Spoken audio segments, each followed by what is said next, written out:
Nos damos cuenta que los tratamientos que manejan el dolor, que controlan los neurotransmisores y que van a estas fibras, mejoran a los pacientes. Eso da por entendido de que una fibromialgia suele ser una mujer, porque es más frecuente en mujeres, como lo dice el doctor Oscar Emilio, que normalmente se queja porque le duele todo el cuerpo y actualmente la ciencia médica pues viene estudiándola.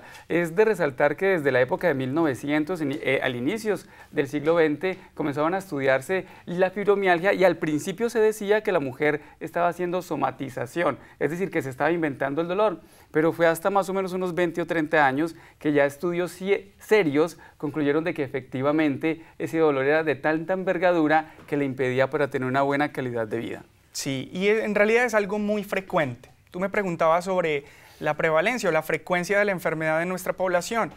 En nuestra población más o menos es del 1 al 3%, es decir, que de cada 100 colombianos, más o menos entre 1 o 3 van a tener fibromialgia, pero el 90% de estos pacientes son mujeres, es decir, que hay una relación muy grande con respecto a los hombres. A los hombres también les puede afectar, pero es mucho más reconocido el comportamiento en las mujeres. Muy bien, también he leído sobre estudios tanto en niños como en personas adultas mayores. Entre los 20 y los 50 años es más común lo que es esta enfermedad, pero también puede dar en niños y puede dar en personas adultas mayores. Sí, también se ha reconocido la enfermedad como una entidad muy parecida en pacientes pediátricos y en adultos mayores. Incluso en algunas poblaciones la prevalencia, es decir, el porcentaje de frecuencia en la población aumenta con la edad. Aumenta hacia los 50 o los 70 años. Bueno, entonces dando por entendido que si tú eres mujer y además de eso tienes un dolor crónico, que todo te molesta, que no duermes bien y que manejas mucha angustia y mucha ansiedad, aquí viene la pregunta clave. La pregunta es, ¿cuál es la causa principal de una fibromialgia? Bueno, entonces, en realidad, hasta el momento, en la luz de la ciencia, no hay una causa relacionada o íntimamente relacionada con la fibromialgia. En realidad se trabajan muchas teorías, se han identificado pacientes que tienen una carga importante del antecedente familiar o hereditario con unos genes identificados que podrían predisponer a tener fibromialgia. En realidad también se han identificado asociaciones con episodios trágicos o eventos agudos que hacen debutar la fibromialgia como tal, como por ejemplo infecciones virales o infecciones bacterianas o episodios traumáticos o de alta carga de estrés que pueden desencadenar y agravar los síntomas de fibromialgia.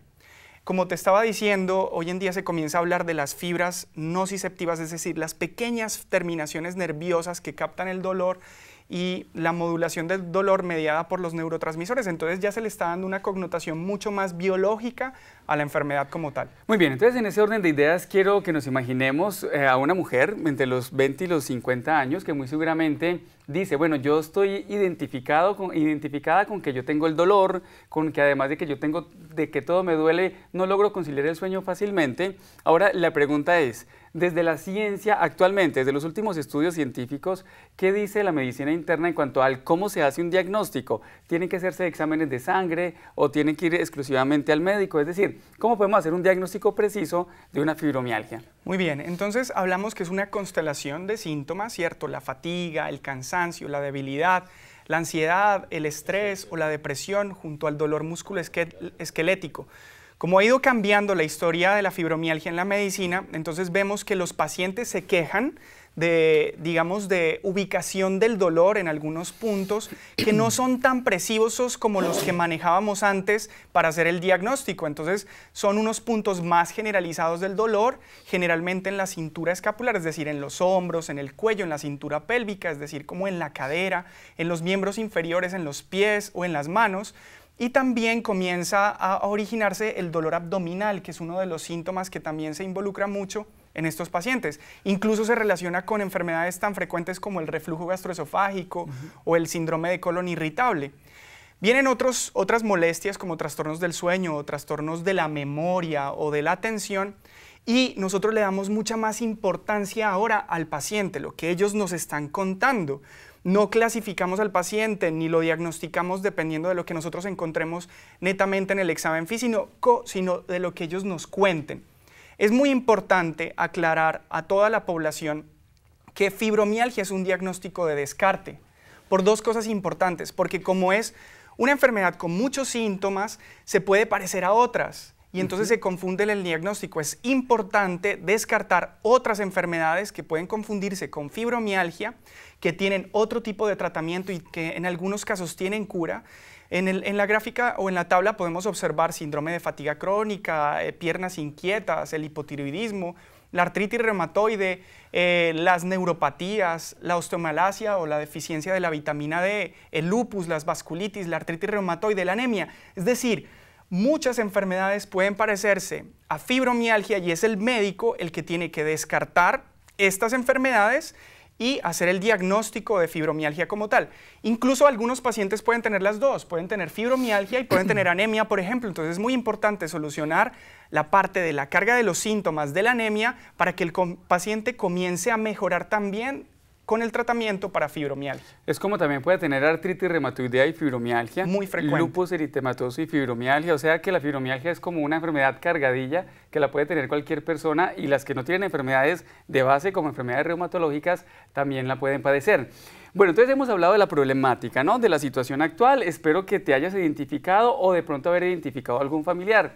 Ahorita hablemos de soluciones. ¿Qué soluciones tenemos tanto desde la medicina interna, desde la medicina biológica y desde el mundo de la nutrición para ayudarte? Porque eso es lo que buscamos en esta entrevista, que tú tengas herramientas de juicio, no solamente para decir yo puedo sufrir de la enfermedad, sino para encontrar la solución. Entonces, desde la medicina interna, ¿qué ofrece la medicina interna para curar o tratar a ese paciente con fibromialgia? Bueno, muy bien. Entonces hablamos de un paciente que llega con muchas molestias a tu consulta. Es lo que generalmente pasa en un consultorio cuando un paciente consulta por fibromialgia. Entonces llega con ansiedad, depresión, tristeza, llanto frecuente, angustia, unos puntos dolorosos significativos en el nivel de severidad que refiere el paciente también.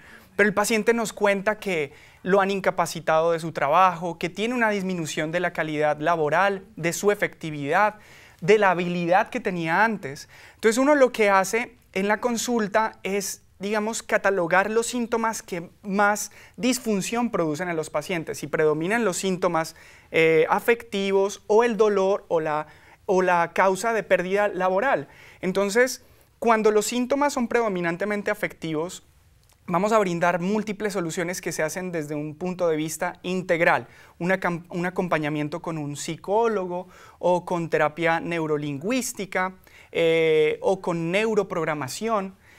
También se puede usar en algunos casos donde los síntomas son muy severos o logra llegar hasta el diagnóstico de depresión o ansiedad, medicamentos que van a mejorar los síntomas de la depresión o ansiedad y por ende van a mejorar también los síntomas o la disfunción de la fibromialgia. Pero es muy importante, Oscar, fundamental hablar de los estilos de vida saludables, que es para todas las personas. En este tipo de tratamientos, así como son múltiples síntomas, también son múltiples tratamientos al mismo tiempo. Y es la nutrición y el ejercicio quienes posiblemente desde el punto terapéutico hacen más cosas o son mucho más efectivos. Entonces, dejarse guiar con un terapeuta físico experto en fibromialgia, que sepa de hidroterapia, que sepa de masajes. Hay terapias alternativas que también son altamente efectivas y que han sido estudiadas, como la acupuntura o la terapia neural.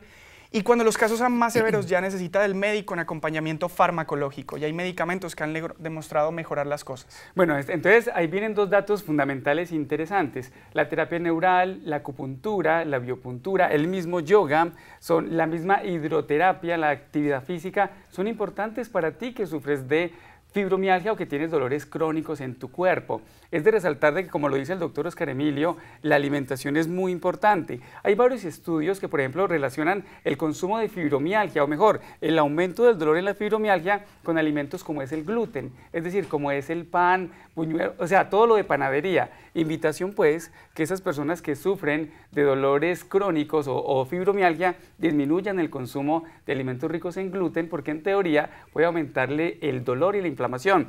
También podemos enseñarles una forma natural de hacer un licuado. Existe un licuado que es natural, que puede ser, o mejor, es a base de naranja, zanahoria y cúrcuma. Estas tres, digamos, frutas, porque la cúrcuma se caracteriza más como un rizoma, que deja como el licuado como de color amarillo, tiene una propiedad desde el punto de vista natural analgésica muy interesante. Es un licuado natural que obviamente pues no es la solución a tu problema, pero naturalmente te puede ayudar a manejar el dolor y la inflamación. Naranja, cúrcuma y zanahoria la puedes consumir este licuado por la mañana y por la tarde y te puede ayudar a manejar el dolor. Recuerda, terapia neural, acupuntura, terapias alternativas son de alta ayuda para el manejo del dolor y qué mejor que una alimentación, digamos, equilibrada, donde sea una alimentación rica en verduras, frutas, además de eso que te acostumbres a hacer un poquitico más de actividad física, idealmente actividad física al aire libre, es importante para el manejo de estos dolores. Y que asistan a nuestra consulta, porque es lo más importante para poder orientarlos desde un punto de vista integral interdisciplinario. Es muy importante que ustedes que nos ven allí vean que sí se puede mejorar una fibromialgia cuando tú decides cambiar tu estilo de vida. Si tú estás enferma o enfermo en este momento, si tienes una queja a nivel de tu cuerpo, muy seguramente es resultado de algo que tú vienes haciendo mal hecho y definitivamente si cambias esos malos hábitos, tú te puedes curar. Nosotros creemos en ti, creemos que puedes cambiar y creemos que tú puedes ser saludable y feliz si tan solo cambias esos hábitos que te han llevado a enfermarte. Doctor Oscar Emilio, gracias por compartir con nosotros estos 15 minutos. Muchas gracias a ustedes, es un placer. A ustedes televidentes, gracias por estar ahí, gracias por acompañarnos y recuerden el próximo martes sobre la 1:40 vamos a seguir haciendo estas entrevistas de salud. Que Dios los siga bendiciendo.